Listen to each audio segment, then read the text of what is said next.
ચલો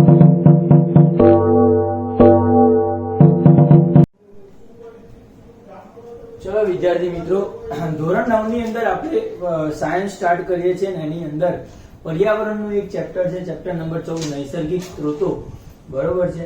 તો નૈસર્ગિક સ્ત્રોતો એટલે શું તમને વિચાર આવવો જોઈએ? નૈસર્ગિક સ્ત્રોતો નામ જોઈને તમને એવું લાગશે કે બહુ સરસ મજાનું ચેપ્ટર હશે, મજા આવશે.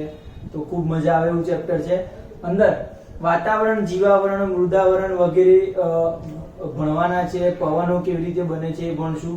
એના પછી આપણે કાર્બન ચક્ર, નાઇટ્રોજન ચક્ર, ઓક્સિજન ચક્ર વગેરે વિશે, જેમ કે તમે એ બધા ચક્રો લગભગ કાર્બન ચક્ર ને એ તો બધું બહુ સારી રીતે ભણ્યા હતા. બરોબર છે? આગળ બીજું શું ભણવાના છે? તો બસ લગભગ એ અને ઓઝોન સુધીનું છે. બરોબર? ઓઝોન સુધીની ચર્ચા કરશું આપણે આ ચેપ્ટરમાં. મતલબ કે બધું નૈસર્ગિક સ્ત્રોતોમાં આવે છે. નૈસર્ગિક સ્ત્રોત એટલે સાદી ભાષામાં એક જે કુદરત દ્વારા પ્રાપ્ત છે. સજીવ પણ હોઈ શકે છે અને નિર્જીવ પણ હોઈ શકે છે. મતલબ કે જૈવિક અને અજૈવિક હોઈ શકે. જૈવિક એટલે શું હશે વિચાર લો. ચલો, નૈસર્ગિક સ્ત્રોતમાં જૈવિક કહેવાનું હોય, જૈવિક નૈસર્ગિક સ્ત્રોત કયા હશે વિચાર. જેમ કે એકબીજાને આપણે મદદ થઈએ છીએ, જેમ કે પ્રાણીઓ તો જીવ છે. વનસ્પતિઓ, પછી સૂક્ષ્મ જીવો. સૂક્ષ્મ જીવોમાં બધા પ્રકારના લઈ લો એટલે ખેલ પૂરો થઈ ગયો. આ બધા કેવા છે? જૈવિક છે અને નૈસર્ગિક સ્ત્રોત છે. મતલબ કે પ્રત્યક્ષ કે પરોક્ષ રીતે આપણને ક્યાંક ને ક્યાંક ફાયદો કરતા હોય. આ લોકો વગર આપણે એકલા જીવી શકીએ એમ છે નહીં. બરોબર છે? બીજા અજૈવિકમાં કયા કયા હોઈ શકે કે જે આપણને ફાયદો કરે છે? અજૈવિક પણ કુદરત દ્વારા પ્રાપ્ત છે એવા સ્ત્રોત, જેમ કે સૂર્યપ્રકાશ સૌથી પહેલું લઈ લઈએ. યસ, પાણી લઈ લો, હવા લઈ લો, હવાની અંદર બધા વાયુઓનો સમાવેશ કરી દીધો. જમીન લઈ લો. તો આ બધા કેવા છે? અજૈવિક નૈસર્ગિક સ્ત્રોત છે. મતલબ કે એની અંદર જીવ નથી પણ આપણને બહુ જ ફાયદો કરી આપે છે. એના વગર આપણે નથી રહી શકતા. બરોબર છે? યસ. તો બસ આ જૈવિક અને અજૈવિક જે સ્ત્રોત છે એના કારણે જ આપણે પૃથ્વી પર જીવન શક્ય બન્યું છે. ઓરિજિનલ રીઝન લખવું હોય કે પૃથ્વી પર શા માટે જીવન શક્ય છે. બરોબર છે? પૃથ્વી પર જીવન કેમ આવ્યું? કેમ બીજા બધા ગ્રહો તમે જોઈ શકો છો એના ઉપર નથી, પૃથ્વી પર છે. ચંદ્ર તો પૃથ્વી કરતા બી નજીક છે, છતાં ચંદ્ર પર નથી.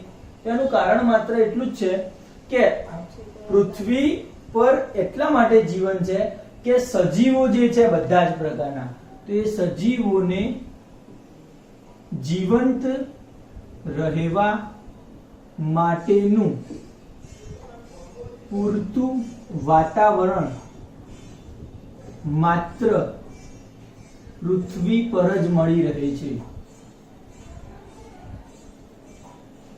આ એકમાત્ર કારણ છે પૃથ્વી પર જીવન છે એનું. બરોબર છે? સજીવોને જીવંત રહેવા માટે પૂરતું વાતાવરણ માત્ર પૃથ્વી પર મળી રહે છે. બરોબર છે? પૂરતું વાતાવરણ એટલે કેવું? તો કે વિવિધ પ્રકારના ચોક્કસ વાયુઓ તમને મળે છે. કયા કયા વાયુઓ મળે છે વિચારી લો. ઓક્સિજન એક બહુ મહત્વનું છે. CO2 છે, કોડ વર્ડમાં લખું, બહુ નામ નથી લખવા, તમે નામમાં લખજો. પછી N2 નાઇટ્રોજન છે. આ કેટલા ટકા છે એવરેજ? 21% 21% છે. CO2 N2 છે 78%, નાઇટ્રોજન છે 78%. આ 78% હોય તો તકલીફ પડે આપણને બહુ. બરોબર છે? એવું થઈ જાય એટલે ધ્યાન રાખો. 78% છે નાઇટ્રોજન. આ તો બહુ ઓછો છે, પડે બહુ જ ઓછો છે. અને એનું શું કહેવાય, કેમ એટલો ઓછો? અને સગવડતા પર આમાંથી બહુ વધઘટ જોવા મળતી નથી વાતાવરણમાં આ બંને વાયુની. એનું કારણ છે કે આપણે વનસ્પતિ અને પ્રાણીઓ એકબીજા સાથે કનેક્ટેડ રહીએ છીએ. આ લોકો કાર્બન ડાયોક્સાઇડનો ઉપયોગ વધારે પડતો કરે છે, આ લોકો ઓક્સિજનનો ઉપયોગ વધારે પડતો કરે છે, અને બંને એકબીજાના રિલેશનમાં રહે છે. એટલા માટે એના તફાવત બહુ ઓછો જોવા મળે છે.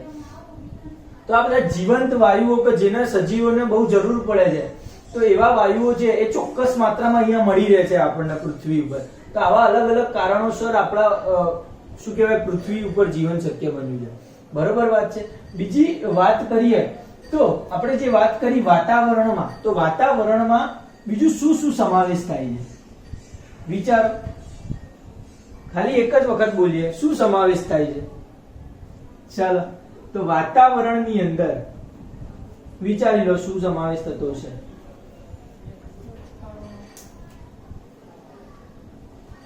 કયા કયા આવરણો છે વાતાવરણમાં? પહેલી જ વાત કરીએ, જમીન છે. જમીનને કયું આવરણ કહેવાય? મૃદાવરણ કહેવાય. ચલો, મૃદાવરણ. પછી પાણીને જલાવરણ, જીવાવરણ. આ બધા આવરણો છે. વાતાવરણને પણ એક આવરણ તરીકે લઈ લઈએ તો પૃથ્વી ઉપર આવા અલગ અલગ પ્રકારના આવરણો છે. વાતાવરણ છે, મૃદાવરણ છે, જલાવરણ છે, જીવાવરણ છે. બરોબર છે. દરેક ગ્રહો ઉપર આવા આવરણો જોવા મળતા નથી. ક્લિયર વાત છે? 100%. બીજી વાત કરીએ તો ભરી દઈએ બોર્ડ. પૃથ્વીની ચર્ચા કરી, જ્યારે શુક્ર અને મંગળ જેવા ગ્રહો છે, બરોબર, તો આવા ગ્રહો પર ક્યારેય જીવન શક્ય થવાનું નથી. કારણ માત્ર એટલું કે એમનું તાપમાન અલગ અલગ હોય છે. બરોબર છે. તાપમાનમાં ફેરફાર તો સમજો કે કંઈક કવર કરો, પણ આપણે ધારો કે કાર્બન ડાયોક્સાઇડ નું પ્રમાણ કેટલું છે અહીંયા પૃથ્વી પર? 0.03%. જ્યારે શુક્ર અને મંગળ ઉપર CO2 નું પ્રમાણ કેટલું છે ખબર છે? 95 to 97%. મતલબ કે અતિશય છે કાર્બન ડાયોક્સાઇડ. તો હવે તમને કાર્બન ડાયોક્સાઇડ નું પ્રમાણ જોઈને જ ખબર પડી જાય કે શુક્ર અને મંગળ ઉપર આપણે તો નહીં જ રહી શકીએ. બરોબર. પછી જો વાયુઓની સગવડ થાય તો પાણીની સગવડ ના થાય. બરોબર છે. હવાની સગવડ થઈ જાય તો પાણીની સગવડ ના થાય. સૂર્યપ્રકાશની સરખી સગવડ ના થાય. ચોક્કસ વાતાવરણ ના મળી રહે, બની શકે એવા ભેજવાળા, તો એના માટે આપણે ત્યાં જીવન શક્ય થવાનું નથી. ક્લિયર વાત છે? તો આ આંકડાઓ યાદ રાખજો. શુક્ર અને પૃથ્વી પર કાર્બન ડાયોક્સાઇડ નું પ્રમાણ થોડુંક વધારે છે અને એટલા માટે ત્યાં જીવન શક્ય નથી. અને અહીંયા આપણે પૃથ્વી પર આવા વાતાવરણ છે પર્સન્ટેજમાં, અને જેથી જીવન શક્ય બની શક્યા છે. બરોબર છે.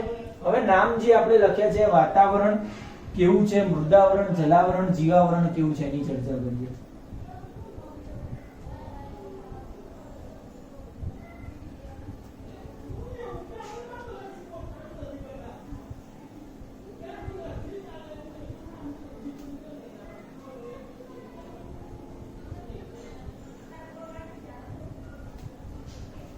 સૌથી પહેલું કયું લઈએ? વાતાવરણ. કોને કહેશો? કે વાતાવરણ કોને કહી શકો?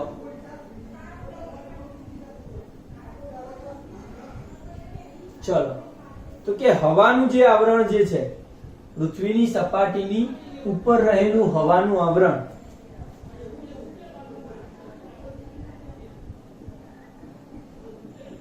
કે જ્યાં વિવિધ પ્રકારના વાયુઓ રહેલા છે.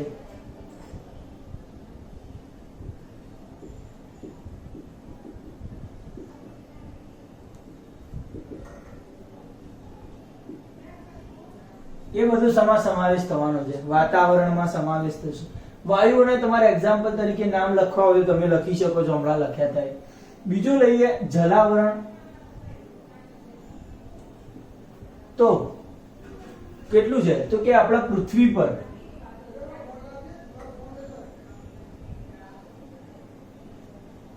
,97% શું છે? પાણી જ છે. બરોબર છે.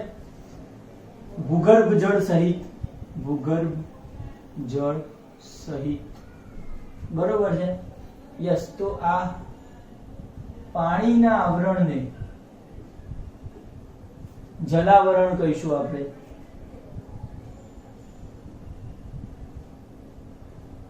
યસ.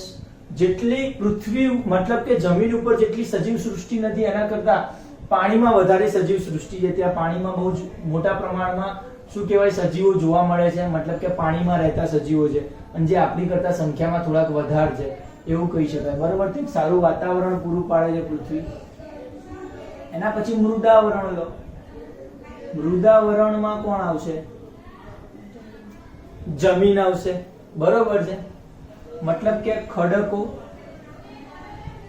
પછી પથ્થરો, પર્વતોનો અને જમીન અથવા તો ભૂમિનો ભાગ કે જેને શું કહે છે? મૃદાવરણ કહે છે.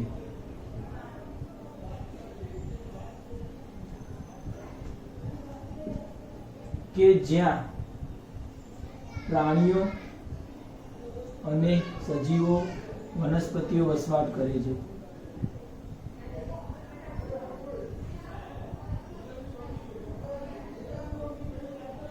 ક્લિયર વાત છે. બીજું છે જીવાવરણ, મતલબ કે જીવોનું આવરણ. બરાબર છે.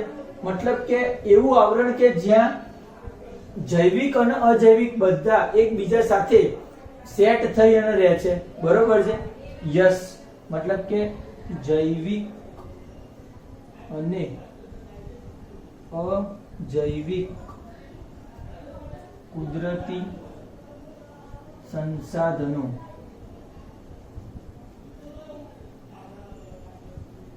એક સાથે જોવા મળે છે તેવા આવરણને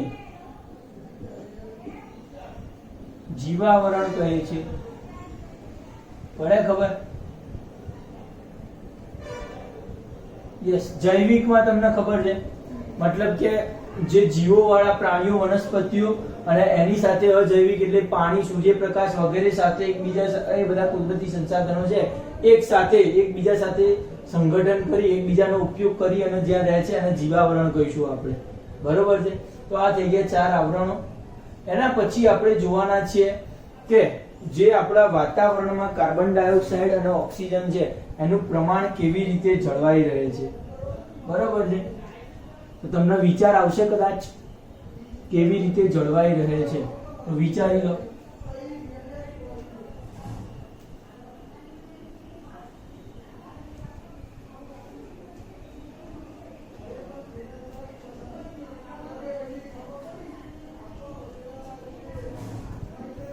કાર્બન ડાયોક્સાઇડ, CO2 અને ઓક્સિજનનું પ્રમાણ, CO2 અને O2 નું પ્રમાણ કેવી રીતે જળવાય છે? તો શું વિચાર આવશે? CO2 અને O2 નું પ્રમાણ કેવી રીતે જળવાતું હશે? સૌથી પહેલા CO2 નું પ્રમાણની માત્રા લખીએ. મતલબ કે કાર્બન ડાયોક્સાઇડ જ્યાંથી મુક્ત થતું હોય, CO2 મુક્ત થતો હોય. બરોબર છે. CO2 ક્યાંથી મુક્ત થશે વિચારી લો. તો ધારો કે આપણે છે, તો આપણે શું કરીએ છીએ? CO2 મુક્ત કરીએ છીએ, તો આપણી ઘટના લખીશું. હવે આપણે શું ઉપયોગ કરીએ છીએ? તો એક ગ્લુકોઝનો ઉપયોગ કરીએ છીએ, C6H12O6. આ અણુસૂત્ર ક્યાંય ભણ્યા છો? નથી ભણ્યા? તો આ અણુસૂત્ર છે એ શું છે? ગ્લુકોઝ છે. શું છે? ગ્લુકોઝ. આપણા શરીરમાં આપણે જે ધારો કે ખોરાક તરીકે કોઈ પણ વસ્તુ, વનસ્પતિ કે માંસાહારી પ્રાણીઓ હોય તો માંસ ગ્રહણ કરે છે. તો જે પ્રાણીઓ વનસ્પતિ દ્વારા કે બીજા કોઈ પ્રાણી દ્વારા ગ્લુકોઝ છે થોડી માત્રામાં શરીરમાં લે છે, એમાં સેલ્યુલોઝ નામના પાચક ઉત્સેચકો દ્વારા શરીરમાં જે બને છે એને ગ્લુકોઝ કહેવામાં આવે છે. બરોબર છે. આપણા શરીરમાં કોઈ પણ વસ્તુ ખોરાક તરીકે જાય તો પછી એ ગ્લુકોઝમાં કન્વર્ટ થઈ જાય છે. અને એનું અણુસૂત્ર શું છે? તો કાર્બનના 6 અણુ છે, હાઇડ્રોજનના 12 છે, ઓક્સિજનના 6 છે અને બોલાય C6H12O6. બરાબર. આ ગ્લુકોઝનો એક અણુ છે. ક્લિયર? હવે ગ્લુકોઝ જે છે એ આપણે લઈએ છીએ હવામાંથી. શું લઈએ છીએ? બીજું ઓક્સિજન. સાથે આપણે શેનો ઉપયોગ કરીએ છીએ? પાણીનો ઉપયોગ કરીએ છીએ. તો આ 3 વસ્તુ આપણા શરીરમાં ભેગી થાય છે. ભેગી થયા પછી એનું વિઘટન થાય છે ગ્લુકોઝનું, અને ગ્લુકોઝનું વિઘટન થાય છે, એનું પાચન થઈ અને આપણને ઉર્જા મળે છે. ઉર્જા મળ્યા પછી જે કાર્બન ડાયોક્સાઇડ વાયુ જે છે એ છૂટો પડે છે, પાણી પણ છૂટું પડે છે અને ઉચ્ચ માત્રામાં ઉર્જા છૂટી પડે છે. પડી ખબર? યસ. તો તો આ પ્રક્રિયા આપણા શરીરમાં રોજિંદી ક્રિયાએ થાય છે, બરાબર છે. આ ગ્લુકોઝ છે, આની અંદર જો 6O2 લઈ લઉં, 6H2O લઈ લઉં, સામે મને મળે છે 6CO2 અને 12H2O. તો આ થઈ ગયું સમીકરણ જે છે એ પ્રમાણિત છે, મતલબ કે સંતુલિત કર્યું છે સમીકરણ. જેમ કે કાર્બનના ત્યાં 6 અણુ છે, અહીંયા પણ 6 થઈ ગયા. ઓક્સિજનના ત્યાં કેટલા છે ગણો, 6 6 દુ 12, 12 ને 6 કેટલા થયા, 18, 18 ને 6 24, અહીંયા કેટલા થાય છે, 6 દુ 12 અને ઓક્સિજન બીજા પર 12 ને 12 24 થઈ ગયા. પડે છે ખબર? એ રીતે હાઇડ્રોજન પણ કેલ્ક્યુલેશન કરી શકો છો. મતલબ કે આપણું સૂત્ર શું બને છે, તો કે ગ્લુકોઝ C6H12O6 વત્તા 6O2 વત્તા 6H2O gives 6CO2 વત્તા 12H2O વત્તા ઉર્જા. 9મા ધોરણમાં તમે ભણ્યા છો, પણ 10મા ધોરણમાં ફરીથી આ રિપીટ થશે એટલે યાદ રાખજો, બરોબર છે. બહુ કામની વસ્તુ છે. તો અહીંયા આપણને શું મુક્ત થયું છે, આ તમે શ્વસન ક્રિયા પ્રક્રિયા કરી છે. આને કઈ પ્રક્રિયા કહેવાય ખબર છે સાદી ભાષામાં? શ્વસન ક્રિયા કરી. મતલબ કે ઓક્સિજન લીધો અને કાર્બન ડાયોક્સાઇડ વાયુ બહાર કાઢ્યો, અને ઉપયોગ ક્યાંથી કર્યો છે, ગ્લુકોઝનો ઉપયોગ કર્યો. તમે જે ખોરાક લીધો તો ત્યાંથી. આપણા શરીરમાં તમને વિચાર આવવો જોઈએ કે તમે અત્યાર સુધી શું ભણતા હતા આપણે, કે ઓક્સિજન લઈએ છે, કાર્બન ડાયોક્સાઇડ બહાર કાઢીએ છીએ. તો ઓક્સિજન એટલે O2 લીધો, પણ કાર્બન ડાયોક્સાઇડ કેમ, C જે હતો કાર્બન, એ કાર્બન આવ્યો ક્યાંથી બહાર, એવો તમને વિચાર આવવો જોઈએ. તે કાર્બન હતો એ ગ્લુકોઝનો કાર્બન હતો, બરાબર. જ્યારે એનું વિઘટન થાય છે ત્યારે કાર્બન બહાર આવે છે. કાર્બન ડાયોક્સાઇડ કાર્બન ઓક્સિજન સાથે સંયોજાય છે શરીરમાં, અને પછી હવામાં બહાર નીકળે છે, કારણ કે એ નીપજ છે વધારાની, જેનું આપણું કોઈ કામ હોતું નથી. બીજે CO2 મુક્ત થતું હોય એવું શું છે, તો કે અશ્મિ બળતણ અથવા લાકડું. અશ્મિ બળતણ મતલબ કે પેટ્રોકેમિકલ્સ જે જમીનમાંથી ખોદીને કાઢવામાં આવે છે એ અશ્મિ. તો લાકડું વગેરેનું દહન કરવામાં આવે તો એ દહન થતા શું ઉત્પન્ન થાય છે, કાર્બન ડાયોક્સાઇડ વાયુ ઉત્પન્ન થાય છે. આટલી વાત યાદ આવી છે. તો આ થઈ ગયું CO2 મુક્ત થવાની ઘટના. હવે છે CO2 નો ઉપયોગ અથવા CO2 નું દહન કરી શકાય. CO2 આ મુક્ત થયો, હવે CO2 નો ઉપયોગ કરશું અને ઓક્સિજન વાયુ મેળવશું. તો ક્યાં થાય છે એ પ્રક્રિયા, તો કે વનસ્પતિમાં થાય છે. CO2 કોણ ઉપયોગ કરે છે સૌથી વધારે, વનસ્પતિ કરે છે. તો વનસ્પતિ શું કરે છે, તો હવામાંથી સૌથી વધારે કાર્બન ડાયોક્સાઇડ નો ઉપયોગ કરે છે, જમીનમાંથી પાણી મેળવે છે, અને બીજું શું મેળવે છે, તો કે સૂર્ય પ્રકાશ. બરાબર, આટલી વસ્તુ મેળવે છે. સૂર્યપ્રકાશની હાજરીમાં હવામાંનો કાર્બન ડાયોક્સાઇડ અને જમીનમાંથી પાણી બંનેના સંયોજે છે. અહીંયા મેં નંબર લખ્યા છે સંતુલિત કરવાના. 12H2O અને 6CO2 છે, અને gives આપણને જે મળે જે છે એનું બેનું સંયોજન થાય છે, અને જે ખોરાક તૈયાર થાય છે વનસ્પતિમાં એ શું હોય છે આપણને ખબર છે, C6H12O6 મતલબ કે ગ્લુકોઝ હોય છે. બરોબર છે. ગ્લુકોઝ બને છે, વધારામાં ઓક્સિજન વાયુ તૈયાર થાય છે, અને વધારામાં પાણી પણ મળે છે. બરોબર છે. યસ, એટલે પર્ણો ઉપર, વનસ્પતિના પર્ણો ઉપર વાયુ રંધ્રો હોય છે, ત્યાંથી અમુક પાણીના માત્રા, ભેજની માત્રા પણ જળવાઈ રહે છે વાતાવરણમાં. કાર્બન ડાયોક્સાઇડ વાયુ પણ પર્ણો દ્વારા બહાર નીકળે છે. તો આ એ પ્રક્રિયા છે કે જેમાં પર્ણો વનસ્પતિના કાર્બન ડાયોક્સાઇડનો ઉપયોગ કરે છે, પાણીનો ઉપયોગ કરે છે, અને ગ્લુકોઝ અને ઓક્સિજન વાયુ બનાવે છે. ખ્યાલ આવી ગયો? યસ. તો આ કાર્બન ડાયોક્સાઇડનો ઉપયોગ છે. બીજો કાર્બન ડાયોક્સાઇડનો ઉપયોગ દરિયાઈ સજીવો કરે છે. કોણ? દરિયાઈ સજીવો. કારણ કે દરિયાઈ સજીવ જેમ કે કાચબા, મગર જેવા પ્રાણીઓ અથવા બીજી માછલીઓ, તો એમના કડક કઠણ શું કહેવાય, કવચ બનાવે છે એમના. બરોબર છે. શંખ, માનવ કે બીજા ગમે તે, તો કે જે કવચના નિર્માણમાં, દરિયાઈ સજીવો કવચના નિર્માણમાં શું કરે છે, એમની શરીર ઉપર જે કવચ જે છે એના નિર્માણમાં કાર્બોનેટનો ઉપયોગ કરે છે.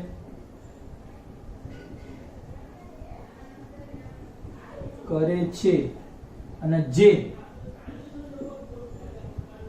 દરિયામાં ઓગળેલ CO2 માંથી બનાવે છે. બરોબર છે. કાર્બોનેટ, વાસ્તવમાં કાર્બોનેટનું અણુસૂત્ર શું હોય ખબર છે? કાર્બોનેટ એટલે CO3 હોય અણુસૂત્ર. કાર્બોનેટનું પડ હોય. બરોબર છે. આપણે જેમ કે આપણો દાંત જોઈએ તો કેલ્શિયમ કાર્બોનેટના બનેલા હોય છે, એવી વાત છે. બરોબર છે. તો કાર્બોનેટ જે કવચ બનાવવા માટે ઉપયોગી છે, એ કાર્બોનેટ છે કાર્બન ડાયોક્સાઇડમાં એક ઓક્સિજનનો અણુ મેળવી અને બનાવે છે દરિયાઈ સજીવો. તો ત્યાં કાર્બન ડાયોક્સાઇડનો ઉપયોગ કરવામાં આવે છે દરિયાઈમાં. બરોબર. તો બે કાર્બન ડાયોક્સાઇડના ઉપયોગ દ્વારા આપણને જે નિપજ મળે છે, અને આવી બે પ્રક્રિયાઓ જે કાર્બન ડાયોક્સાઇડનો આપણે શું થાય, મુક્ત થતો હોય અથવા મળતો હોય, એવી બે ક્રિયાઓ. અને આવા અલગ અલગ પ્રક્રિયાઓના પરિણામે કાર્બન ડાયોક્સાઇડ અને ઓક્સિજનનું પ્રમાણ જળવાઈ રહે છે. બરોબર છે. યસ. આગળનું ક્વેશ્ચન છે, શું છે આગળનો ક્વેશ્ચન? આબોહવાના નિયંત્રણમાં વાતાવરણનો ફાયદો. તો શું વાતાવરણ ફાયદો કરી આપે છે, જોઈ લઈએ.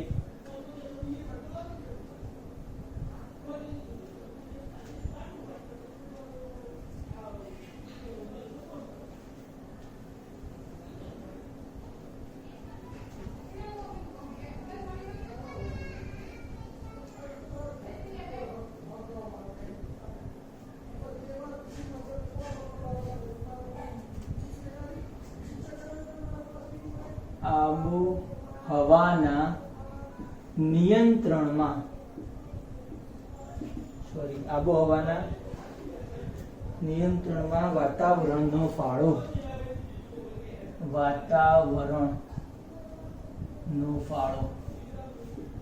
ચલો, શું કરશે વાતાવરણ ખબર છે આબોહવાનું નિયંત્રણ કરવામાં? વાતાવરણમાં શું હોય છે? તો ખરેખર કહેવા જઈએ તો વાતાવરણ છે પૃથ્વીની ચાદર છે. શું છે? વાતાવરણ એ પૃથ્વીની ચાદર છે. જેમ આપણને ચાદર છે ઠંડી અને ગરમી બંનેથી રક્ષણ આપી શકે છે, એ રીતે વાતાવરણ પૃથ્વીને ઠંડી અને ગરમીથી અલગ અલગ રીતે રક્ષણ આપે છે. કેવી રીતે? તો કે વાતાવરણમાં, મુદ્દા નંબર 1, વાતાવરણમાં રહેલા વાયુઓ જે છે એ ઉષ્માના મંદ વાહકો છે. ઉષ્માનું એટલું બધું વહન કરી શકતા નથી, મતલબ કે ઝડપથી ગરમ કે ઝડપથી ઠંડા થતા નથી. વાયુ એટલે કે કાર્બન ડાયોક્સાઇડ, ઓક્સિજન, નાઇટ્રોજન જે મોટા પ્રમાણમાં છે એ બધા તો શું છે? ઉષ્માના મંદ વાહકો છે. અને જેના કારણે આખા વાતાવરણમાં જે સૂર્યપ્રકાશના કિરણો પડે છે, તો એનાથી આ વાયુઓ જે છે એ ઝડપથી ગરમ થઈ જતા નથી, અને જ્યારે રાત્રિ દરમિયાન ઠંડક થાય ત્યારે આ વાયુઓ ઝડપથી ઠંડા પણ થઈ જતા નથી, કારણ કે ઉષ્માના કેવા છે? મંદ વાહકો છે.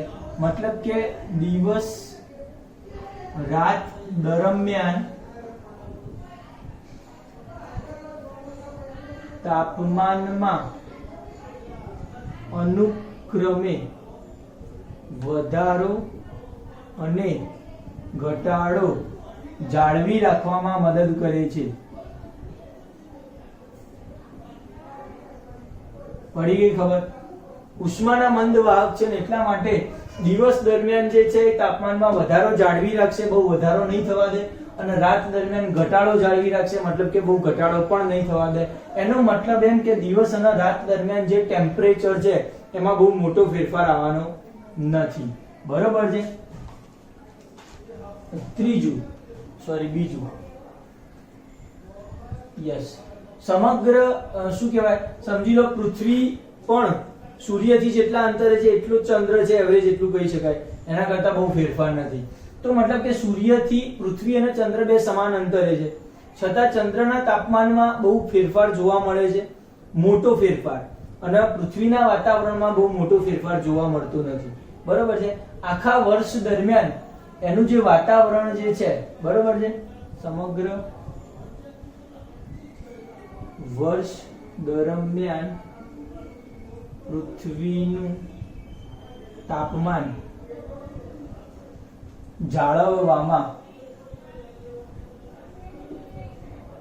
વાતાવરણ મદદ કરે છે. કેવી રીતે? તો સાદી ભાષામાં વાત કરીએ તો કે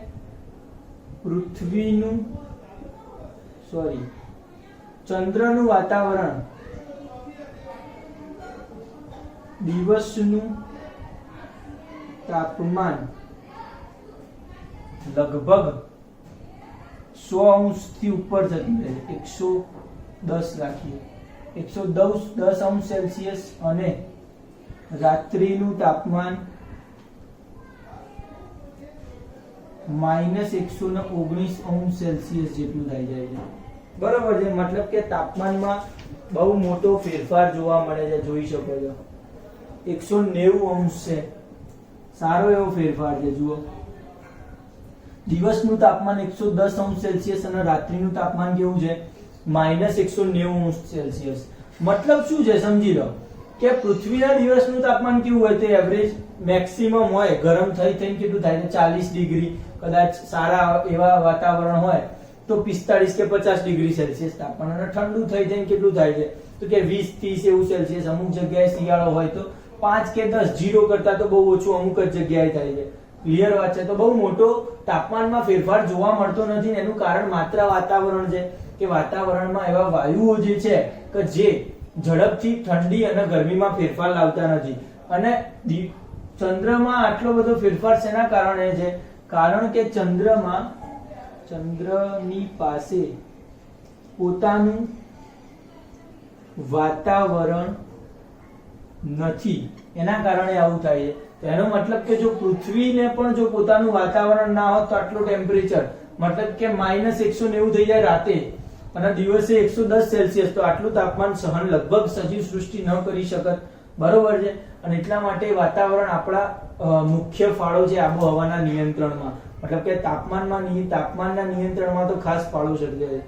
ખરેખર આબોહવાનું જ્યારે વાત કરીએ તો માત્ર તાપમાનની વાત ન કરવી જોઈએ, અને સાથે સાથે શું કહેવાય, વાયુઓનું પણ નિયંત્રણ છે. જેમ કે કાર્બન ડાયોક્સાઇડ નું ઓક્સિજનનું પ્રમાણ પણ એકબીજા સાથે જળવાઈ રહે છે, તો એ પણ લખવું જોઈએ, પણ આપણે એમાં લખતા નથી. બરોબર છે. ચલો આગળનો ક્વેશ્ચન છે પવન. બરોબર છે. પવનનું સર્જન કેવી રીતે થાય છે? વિચારી શકો કંઈ?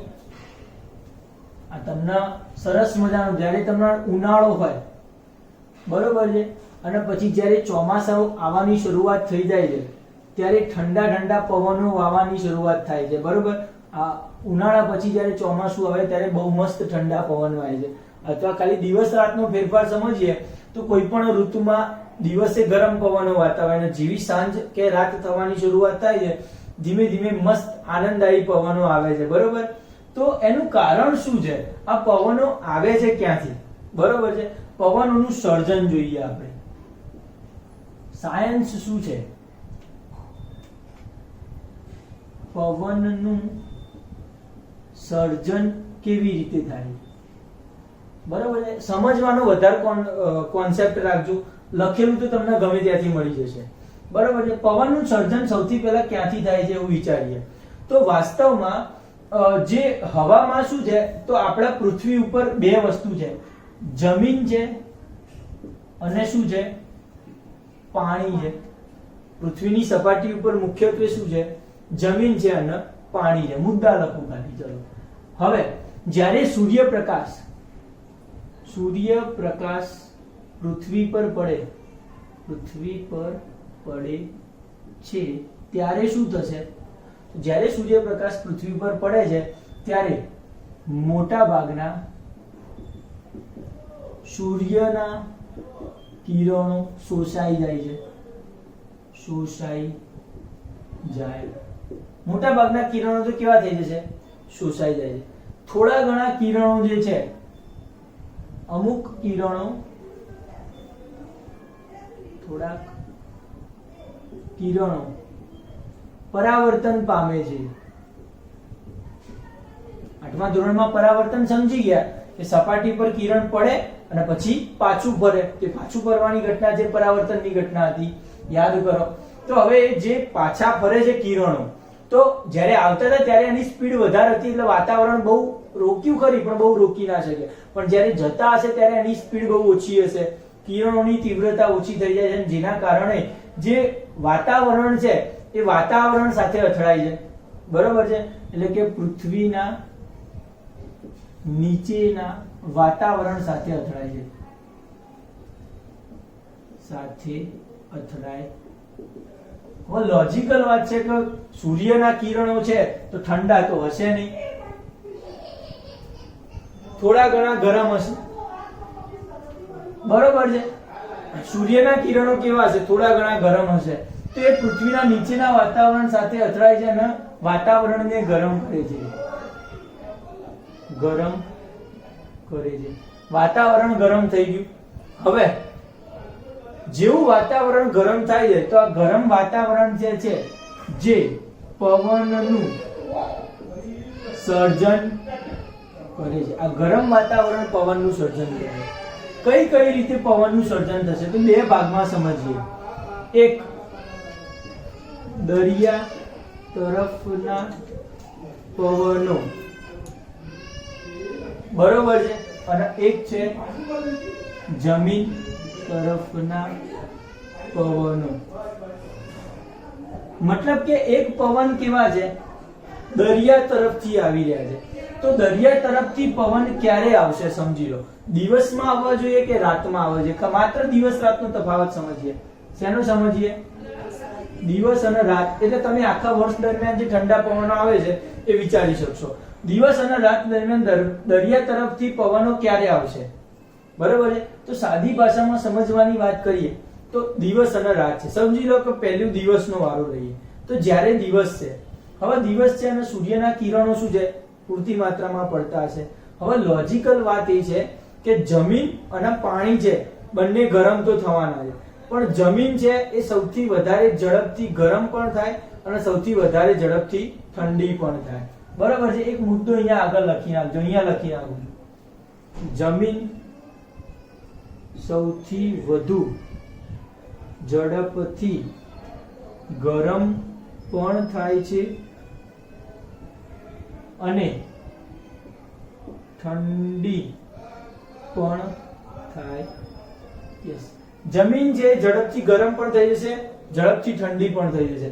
હવે સમજી લો કે દિવસ દરમિયાન સમગ્ર દરિયાની સપાટી ઉપર પણ પ્રકાશ પડ્યો હોય, જમીન ઉપર પણ પ્રકાશ પડ્યો હોય. હવે જ્યારે પ્રકાશ પડી રહ્યો છે તો આખા દિવસ દરમિયાન જમીન જે છે એ બરોબર ગરમ થઈ ગઈ છે.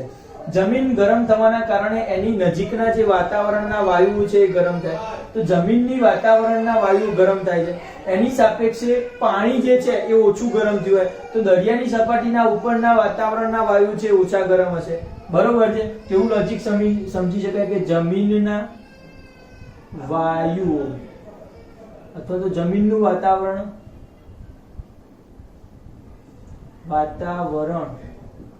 વધુ ગરમ થાય, પાણીનું વાતાવરણ ઓછું ગરમ થાય, બરોબર છે. જમીન ઉપર જે વાતાવરણ છે વધારે ગરમ થશે અને પાણીનું વાતાવરણ છે એ ઓછું ગરમ થશે. તો શું થશે? તો વધુ ગરમ, જ્યાં ઓછા ગરમ પવનો છે ત્યાંથી વધુ ગરમ તરફ શું થશે? પવનો જશે. હવે વાસ્તવમાં શું થયું? તો જમીન તરફ જે વાતાવરણ ગરમ થયું તે હવા ગરમ થઈ જમીન તરફની, તો હવા જ્યારે હલકી થઈ જાય તો એ તો ક્યાં જવાની છે? ઉપર જવાની છે. તો અહીંયા હવા ક્યાં જતી રહી? ઉપર ગઈ. અને અહીંયા હવા ક્યાં છે? નીચે છે. તો અહીંયા ઓછા દબાણ વાળું કેન્દ્ર સર્જાયું, કારણ કે ગરમ હવા હતી. ગરમ હવા હોય ત્યાં શું થાય? ઓછું દબાણ સર્જાય. અને અહીંયા શું થશે? વધુ દબાણ સર્જાશે, બરોબર છે. તો હંમેશા વધુ દબાણથી ઓછા દબાણ તરફ હવાનું વહન થાય. તો હવા હંમેશા ક્યાં જશે? વધુ દબાણથી ઓછા દબાણ તરફ જશે. એટલો મતલબ એમ કે અહીંયા હતો શું હતું? દરિયો હતો અને અહીંયા હતી જમીન. મતલબ કે દરિયા તરફથી જમીન તરફ પવનો જવાના છે. ના પડી ખબર? હવે આ હતી તો ખાલી દિવસની વાત. રાતે શું થશે વિચારો? તો રાતે શું થશે? તો હવે જમીન જે છે એ શું થશે? ઝડપથી ઠંડી થઈ જવાની છે, ઝડપથી ઠંડી થશે. અને દરિયા મતલબ કે પાણીની સપાટી જે છે, પાણી લખો, પાણીની જે સપાટી છે એ ઓછી ઠંડી થશે. હવે શું છે, આ તો બહુ ઠંડુ છે અને અહીંયા શું છે, ઓછી ઠંડક છે. મતલબ કે જ્યાં ઓછી ઠંડક છે ત્યાં વધુ દબાણ હશે. શું હશે? વધુ દબાણ કેમ થયું? ત્યાં ઓછી ઠંડક હતી. હવે ઓછી, અહીંયા જે ઝડપથી ઠંડી થઈ જાય ત્યાં ઓછું દબાણ થશે. સોરી, ઊંધું લખ્યું છે આપણે. અહીંયા વધુ દબાણ થવું જોઈએ અને અહીંયા ઓછું દબાણ. કારણ શું? હવે ઓછી ઠંડી થઈ. ઓછી ઠંડી થઈ મતલબ કે ગરમ કેવી હશે? વધારે હશે. વધારે અહીંયા જમીન કરતા આ વધારે ગરમ છે થોડું, તો આ થોડુંક વધારે ગરમ છે. ગરમ વધારે છે તો અહીંયાથી હવા વધારે પ્રમાણમાં ઉપર જશે. તો હવા ઉપર જાય તો અહીંયા ઓછું દબાણ સર્જાય અને અહીંયા હવા બહુ ઉપર જશે નહીં, કારણ કે બહુ ઠંડુ થઈ ગયું છે. તો હવા બહુ ઉપર જશે નહીં એટલે અહીંયા શું છે, વધુ દબાણ સર્જાય છે. મતલબ કે અહીંયા પણ વધુ દબાણથી ઓછા દબાણ તરફ હવા પ્રસરણ પામશે. એટલે વધુ દબાણથી ઓછા તરફ જાય છે, મતલબ કે જમીન તરફથી દરિયા તરફ, પાણી તરફ પવનો જશે. બરોબર છે? એટલે દિવસે ક્યાંથી પવનો જાય? તો કે દરિયા તરફ પવન જાય. જમીનથી ક્યાં જાય? જમીનથી દરિયા તરફ, સોરી, દરિયાથી જમીન તરફ જાય છે. અને અહીંયા ક્યાં જશે? જમીનથી દરિયા તરફ રાતે પવન જશે. ખ્યાલ આવશે? 100%. અહીંયા છે જમીનથી દરિયા તરફ પવન જાય છે, અહીંયા દરિયાથી જમીન તરફ, મતલબ કે દરિયા તરફથી પવન આવશે આમાં, અને આમાં જમીન તરફથી પવન આવશે. ખ્યાલ આવી ગયો? તો આવી રીતે પવનનું સર્જન થાય છે. બરોબર છે? ફાવશે? 100%. યસ, તમારી રીતે વાર્તા કોઈ પણ લખી શકો છો આમાં. બરોબર છે? ખાલી લોજિક આવવું જોઈએ. એસક્યુ માં પૂછાય તો યાદ રાખજો પાછા. તટીય પ્રદેશ શબ્દ વાપર્યો હોય, કેવો શબ્દ?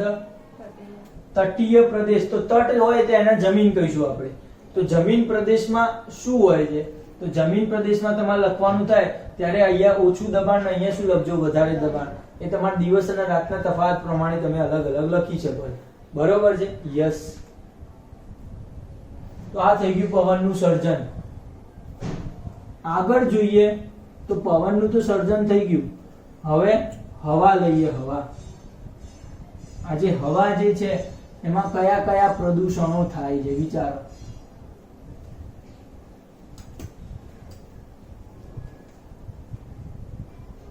થાય છે ખરી? પેલા તો હવાના પ્રદૂષણ છે કોઈ? અને છે તો કયા કયા છે મને કહી દો. બરોબર છે? ચલો, એ તો મારા કરતા તમારે તમને વધારે આવડશે. હવાનું પ્રદૂષણ.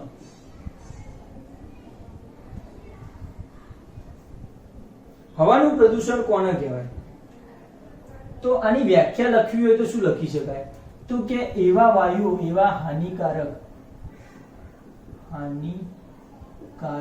તત્વો કે જે હવાની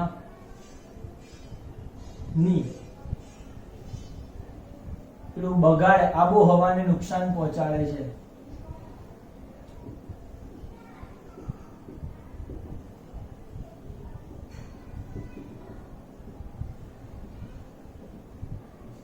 તેને હવાનું પ્રદૂષણ કહે. પડે ખબર? યસ, આ થઈ ગયું હવાનું પ્રદૂષણ.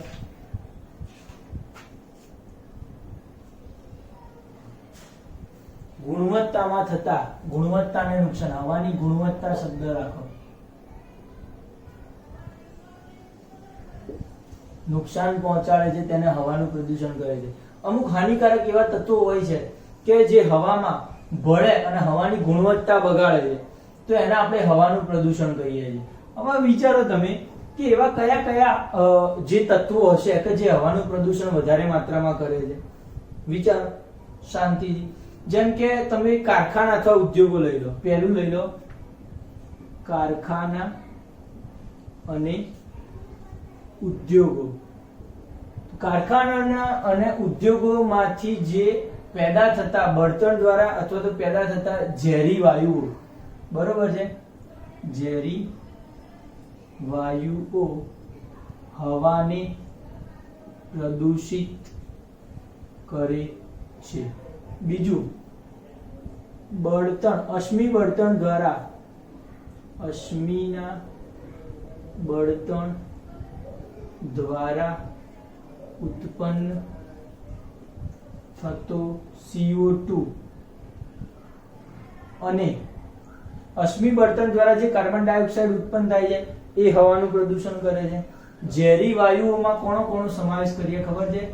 SO2 અને NO2, સલ્ફર ડાયોક્સાઇડ અને નાઇટ્રોજન ડાયોક્સાઇડ. મતલબ કે કારખાના અને ઉદ્યોગોમાં સૌથી વધારે માત્રામાં નાઇટ્રોજન અને સલ્ફરનો ઉપયોગ કરવામાં આવે છે અને જ્યારે એનું દહન થાય અને હવામાં ભળે છે, ઓક્સિજન સાથે ભળશે અને બનાવે છે સલ્ફર ડાયોક્સાઇડ અને નાઇટ્રોજન ડાયોક્સાઇડ. પડે છે આને એવું કહેવાય સલ્ફર અને નાઇટ્રોજનના ઓક્સાઇડ. પડે છે ખબર? યસ. તો એ હવામાં ભળે છે. વધારામાં બળતણ સમયે થતું કાર્બનનું અપૂર્ણ દહન હવાનું પ્રદૂષણ કરે. આમાં કઈ ખબર પડી? અપૂર્ણ દહન. જ્યારે તમે કોઈ લાકડું સળગાવો છો, ધારો કે લાકડાનું જ ઉદાહરણ લઈએ, કોઈ મોટું લાકડું સળગાવો છો તો એમાંથી બ્લેક કલરના જે અમુક કાળા ધુમાડા નીકળે, સાદી ભાષામાં આપણે એને મેશ કહીએ છીએ, બરોબર? એ કાળા કલરના નાના નાના રજકણો કહીએ, નિલંબિત કણો શબ્દ વાપરીએ, બરોબર છે? મતલબ કે નિલંબિત કણો હવામાં ભળે છે. કોના? કાર્બનના નિલંબિત કણો જે છે એ હવામાં ભળે છે અને એ હવાનું પ્રદૂષણ કરવામાં મહત્વનો ભાગ ભજવે છે. બીજું કઈક રહી ગયું તો યસ, વાહન. શું રહી ગયું? વાહન ના ધુમાડા. તો આટલી રીતે આપણને હવાનું પ્રદૂષણ થાય છે. ક્લિયર વાત છે? યસ. કારખાના અને ઉદ્યોગો દ્વારા ઉત્પન્ન થતા સલ્ફર ડાયોક્સાઇડ, નાઇટ્રોજન ડાયોક્સાઇડ, અશ્મિ બળતણ દ્વારા ઉત્પન્ન થતું, મતલબ કે કોઈ પણ જગ્યાએ જેમ કે તમારે વીજળી મેળવવી છે તો તમારે શું કરવું પડે?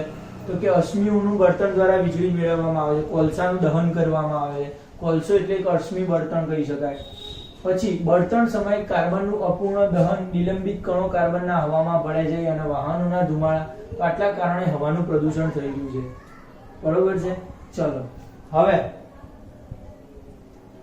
બીજું શું કરી શકાય? તો કે આની વાત કરીએ આપણે, જે સલ્ફર અને ડાયોક્સાઇડ કારખાનામાં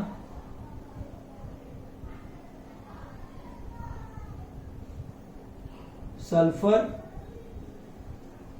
અને નાઇટ્રોજન વાયુ, નાઇટ્રોજન તત્વો હવામાં ભળે છે અને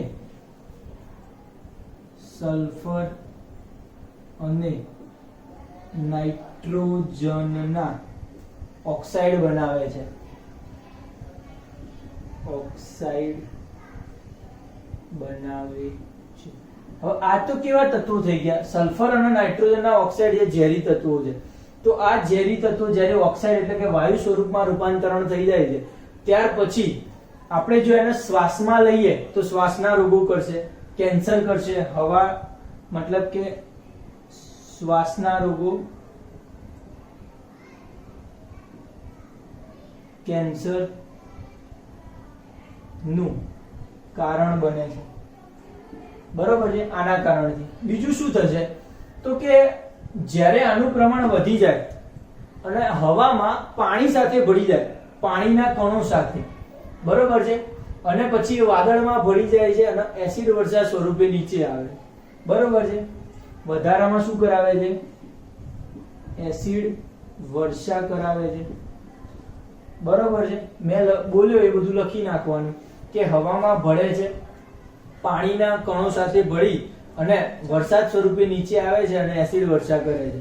હવે આ એસિડ વર્ષા કોને નુકસાન પહોંચાડે? તો જળ સૃષ્ટિને નુકસાન પહોંચાડે. કોને નુકસાન પહોંચાડે? જળ સૃષ્ટિ. દરિયામાં, નદીમાં, સરોવરમાં જે નાના નાના પ્રાણીઓ રહેલા હોય છે તો એને આ એમના શરીરમાં જાય છે અને એ મૃત્યુ પામે છે, એમને નુકસાન પહોંચાડે છે. માણસો અથવા પ્રાણીઓના ત્વચાના રોગ થાય છે, સ્કિનના જે રોગ છે એના દ્વારા થાય છે, બરોબર. વનસ્પતિને પણ નુકસાન પહોંચાડવાના છે. તો આ થઈ ગયું હવાના પ્રદૂષણના કારણો અને એના દ્વારા થતા નુકસાન, બરોબર છે. યસ, આ છે એનું નુકસાન, હવાના પ્રદૂષણ દ્વારા થતું નુકસાન, બરોબર છે. તો આટલાના કારણે હવાનું પ્રદૂષણ આપણા માટે હાનિકારક છે. આના પછી લેક્ચરમાં જોવાના છે આપણે પાણીનું પ્રદૂષણ, બરોબર છે. ભૂમિનું પ્રદૂષણ જોઈશું, પાણીનું. એ બે પતી જાય પછી આપણે ચક્રો ચાલુ કરશું. ખ્યાલ આવી ગયો? ત્યાં સુધી આટલું રાખીએ આજે.